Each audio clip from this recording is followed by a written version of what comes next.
जय माता रानी दोस्तों, आप सभी का बहुत बहुत स्वागत है आपके अपने चैनल राधा कृष्ण ऑफिशियल में।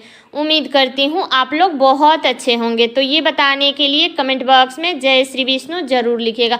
तो चलिए दोस्तों, आज हम इस वीडियो में कामिका एकादशी व्रत की कथा सुनेंगे, जो कि सावन मास के कृष्ण पक्ष की एकादशी जो आती है उसे कामिका एकादशी कहते हैं। तो वो अब की बार साल 2024 में 31 जुलाई को रखा जाएगा कामिका एकादशी का व्रत।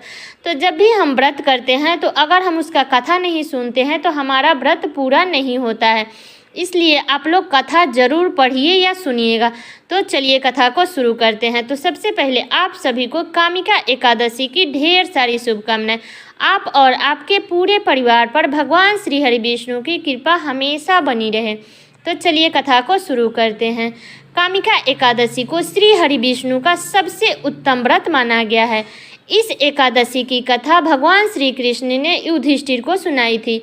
इससे पहले राजा दिलीप को वशिष्ठ मुनि ने सुनाई थी, जिसको सुनकर उन्हें पापों से मुक्ति और अंत में मोक्ष की प्राप्ति हुई थी। तब धर्मराज युधिष्ठिर भगवान श्री कृष्ण से कहने लगे कि हे भगवान, मैं आपको कोटि कोटि प्रणाम करता हूँ। मैंने आपके मुख से आषाढ़ मास के शुक्ल पक्ष में आने वाली देवशयनी एकादशी का महात्म्य सुना। हे मधुसूदन, कृपा करके श्रावण मास के कृष्ण पक्ष की आने वाली एकादशी के बारे में भी बताइए। तब धर्मराज के बात सुनकर के मनोहर मुस्कान वाले भगवान श्री कृष्ण कहने लगे कि हे धर्मराज, जो प्रश्न आपने मुझसे किया वही प्रश्न परम शुद्ध भगत देव ऋषि नारद सृष्टि के रचयिता श्री ब्रह्मा जी के पास गए थे। उस समय उस दोनों के बीच में वार्तालाप हुआ, उसी को मैं सुनाता हूँ, तुम ध्यान पूर्वक सुनो। ऐसा कह करके भगवान श्री कृष्ण ने कथा कहना शुरू कर दिया। भगवान श्री कृष्ण कहने लगे कि हे धर्मराज, एक समय की बात है जब इस चराचर जगत में भ्रमण करते हुए भगवान श्री हरि विष्णु के परम भक्त देव ऋषि नारद अपने पिता श्री ब्रह्मा जी के पास पहुँचे। तो आप तो जानते ही हैं कि नारद मुनि सदा विचरण करते रहते हैं, वो एक स्थान पर कभी नहीं ठहरते हैं। उनके मन में कोई ना कोई जिज्ञासा और लोकहित के लिए कोई ना कोई प्रश्न होता है।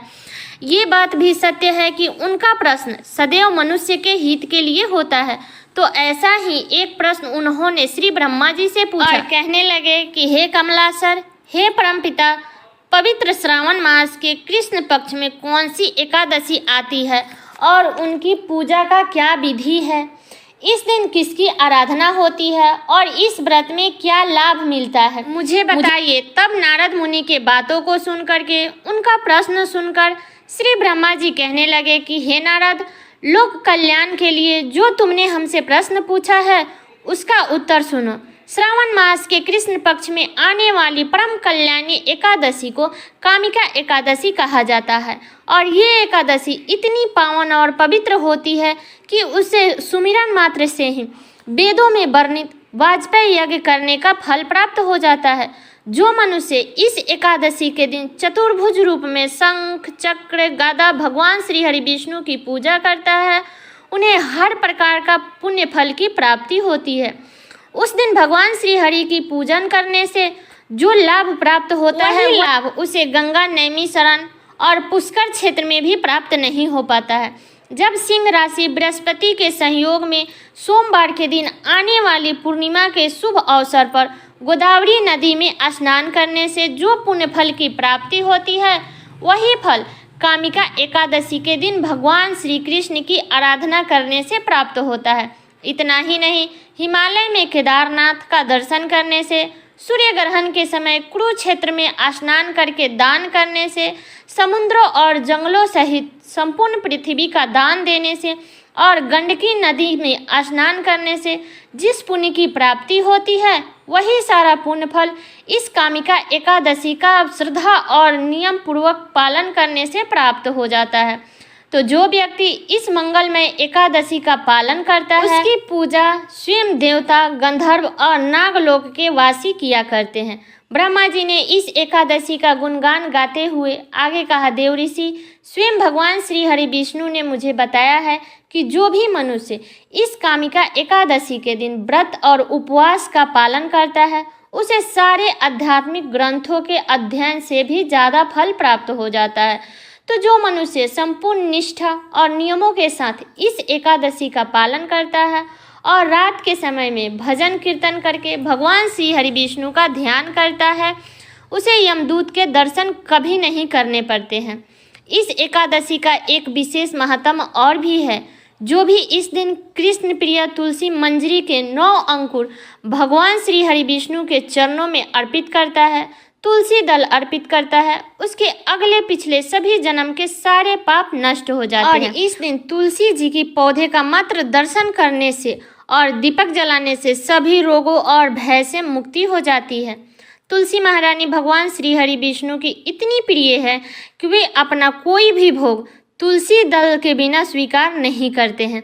कामिका एकादशी के दिन नित्य कर्मों से निर्मित होकर के हाथ में फूल और जल लेकर के व्रत का संकल्प लिया जाता है। फिर भगवान श्री हरि विष्णु को प्रणाम करके उनके सामने घी का दीपक जला करके विधि विधान से पूजन की जाती है। साथ ही अपने सभी गलतियों के लिए, सभी अपराधों के लिए क्षमा याचना की जाती है।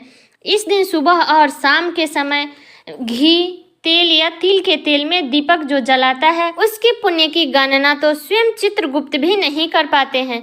इस प्रकार भगवान श्री कृष्ण ने धर्मराज युधिष्ठिर को ब्रह्मा जी के द्वारा देव ऋषि नारद के द्वारा बताई गई कामिका एकादशी की महिमा का वर्णन किया और अंत में कहा कि ब्राह्मण हत्या, भ्रूण हत्या या स्त्री हत्या जो पाप होता है उसका नाश भी कामिका एकादशी व्रत के नियम और श्रद्धा पूर्वक पालन करने से ही होता है। अब चलिए कामिका एकादशी व्रत की कथा सुनते हैं। किसी गांव में एक पहलवान रहता है। उसी गांव में ब्राह्मण भी रहते थे। पहलवान का स्वभाव बहुत ही क्रोधी था। वह बात बात पर क्रोध हो जाता और किसी से भी झगड़ा कर लेता था।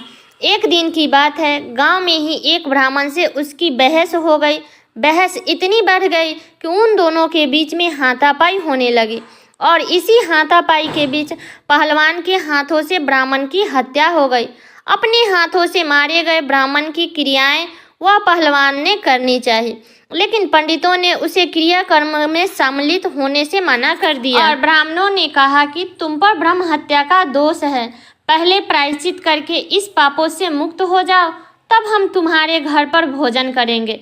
तब पहलवान पूछने लगा कि महाराज, इस पाप से मुक्ति होने का क्या उपाय है? तब ब्राह्मणों ने उसे बताया कि श्रावण मास के कृष्ण पक्ष की कामिका एकादशी को भक्ति भाव से भगवान श्री हरि का पूजन करो। ब्राह्मणों को भोजन करा करके दक्षिणा देकर उनसे आशीर्वाद प्राप्त करने के बाद ही तुम्हारी इस पाप से मुक्ति मिल पाएगी। तब पंडितों के बताए विधि अनुसार व्रत वाली रात में भगवान श्री हरि विष्णु ने उस पहलवान को दर्शन देकर के कहा कि मैंने तुम्हारी व्रत को स्वीकार किया है, अब तुम्हें ब्रह्म हत्या से मुक्ति मिल गई है। इस व्रत को करने से ब्रह्म हत्या, भ्रूण हत्या सभी पापों का नाश हो जाता है और ऐसे व्यक्ति इस लोक में सभी सुख भोग कर अंत में विष्णु धाम को जाता है। इस कामिका एकादशी के महत्व को जो भी भक्त मन से पढ़ता है या दूसरे को सुनाता है, उस मनुष्य को भी अंत में स्वर्ग लोक की प्राप्ति होती है। तो ये थी कामिका एकादशी व्रत की कथा। तो ये कथा आप लोगों को कैसा लगा, आप लोग कमेंट करके ज़रूर बताइएगा। चैनल पे नए आए हैं तो सब्सक्राइब कर लीजिएगा, बेल आइकन को प्रेस कर दीजिएगा, जिससे मेरे वीडियो का नए नोटिफिकेशन आप सभी के पास में सबसे पहले पहुंचे। और वीडियो को लाइक कर दीजिएगा, क्योंकि आप लोगों की एक लाइक से मुझे बहुत ही मोटिवेट मिलता है। तो वीडियो को लाइक कर दीजिएगा और वीडियो को शेयर कर दीजिएगा, ताकि हर किसी को कामिका एकादशी व्रत की कथा को सुन सके और उनका व्रत पूरा हो सके। तो चलिए दोस्तों, मिलती हूँ अगले वीडियो में किसी नए वीडियो के साथ में। तब तक के लिए नमस्कार।